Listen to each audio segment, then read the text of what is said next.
Hello, my name is Alex, or Kari, and these are my two foam swords. I train mostly for the SCA, a good deal for Viking age reenactment and a little bit of foam for hanging out with kids. But I'm going to be using the foam swords because they don't rattle my garage too much. It's kind of late at night. What I wanted to talk to you today a bit about is two-sword left-handedness and what I've been working on. If you can see here on the ground, I have this diamond-shaped pattern. What this is a moving pattern. Step. You'll notice it's about at my step length, and it's designed to help me know where to keep my feet underneath me. When I make big steps, when I make small steps, they all kind of stay in line with this pattern, right? So I can move forward, backwards, left, adjusting my feet, right? Adjusting my feet. Thought I'd just get that out of the way. This is my striking pal. I wanted you to be able to see my feet a bit. One of the things I'm working on is being left leg back. Usually when I fight, it's right leg back because I am right-handed. Traditionally, right-handed fighters will fight two-sword, some version like that, with their right leg back. But I have been working on really turning away so that my body is angled this way. I completely stole this from, I believe, Duke's Fen of on tier, I think that's right. I use a slightly longer sword in my left hand, a bit of a shorter sword in my right, and I use this to disguise my range, right? Keep my guard very relaxed. I predominantly use my left hand for most of my setups. I'm going to try to hit lightly so I'm not shaking everything. Use my left hand for most of my primary cuts. Following up with my right hand once I have an opening, using a hanging guard a lot to pick up a lot. And against right-handed fighters, I'm cutting this plane of attack, as this would be their right hand, right? So I'm keeping the sword in front of them, using this to gauge my distance, right? Using my left hand to target their waist, their hips and thighs, their body right underneath that sword arm, usually with the shield in this area. Now this right hand will still function as a cutting weapon, but for the most part it's like my backup or floating shield. The left hand, like Musashi talks about, wields broadly, and the left and the right hand wields close. Thoughts. But I'm working on this left leg back. The reason is to get used to more range. Because from back here, I should be able to step and thrust and get into range with a body thrust, right?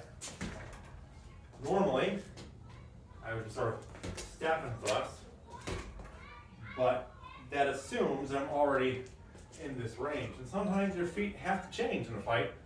I had an old knee injury to this leg. That's why I really stopped using this leg back, but it's time to start really training it again, right?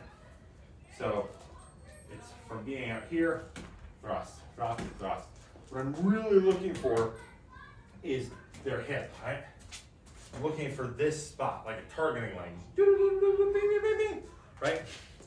And as soon as I can see that hip, I can stab it, right? Especially from back here, right? I can step. You'll notice sometimes I can step straight. Oftentimes I'll step slightly to a 45 on that plane. And stab. The other thing I can do is if they're moving towards me, I'm working on, it's not the body thrust, it's bringing this hand across the plane and letting my hand dangle under and the thrust landing here, right?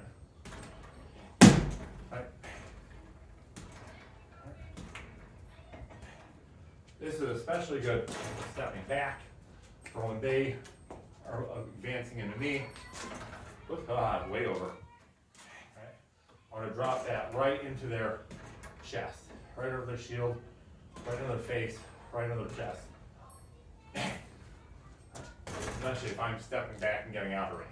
Here I am, clearing distance. Right. Clearing distance. Clearing distance. Or just step.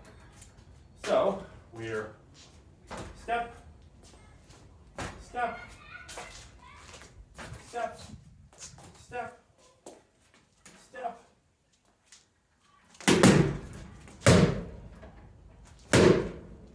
Backhand wrap. Right, real deep.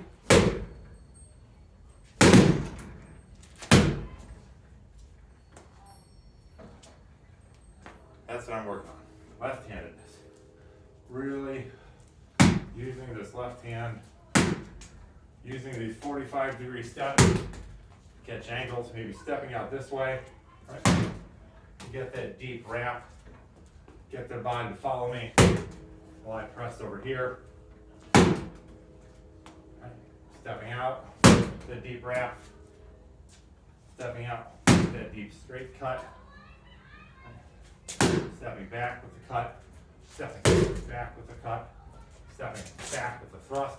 If I step back with the thrust, I let my body elongate so it still hits. If I just step back, there's nothing there. So I've got to really turn my body so as I step back, it thrusts into that body. Right? My body elongates as I step out. So it's not here, it's here. See that? The difference? Right.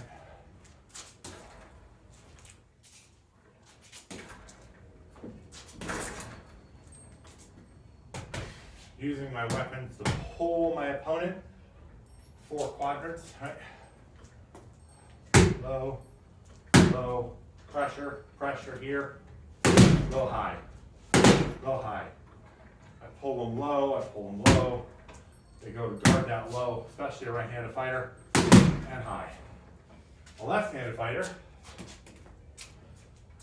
I can switch, and I can do the exact opposite, where I put my right sword out and I use my left hand, my right hand as my primary cover. Or, if I just want to stick with what I do, now, just hit him with a leading snapshot. Right? Lefties don't do this a ton, usually. Actually, that's a good point. This offside cross is a real, I guess you call it a bread and butter cup for a lot of left-handed fighters. And I don't throw it a lot from here because I don't have a lot of body mechanic for it. Plus it kind of gets over the way of my other sword. So from here, especially stepping in, anyway, I'm musing out loud as I teach myself stuff. So that's one of the ways I train. I use this fancy stepping grid to help myself know where my feet need to be in space, right? I use small C steps. I don't know if you can see my feet. Circle, circle. Right? I use advancing shuffle steps where I push off the front foot and go back, or I push off the back foot and go forward. Shuffle steps, left to right, right to left.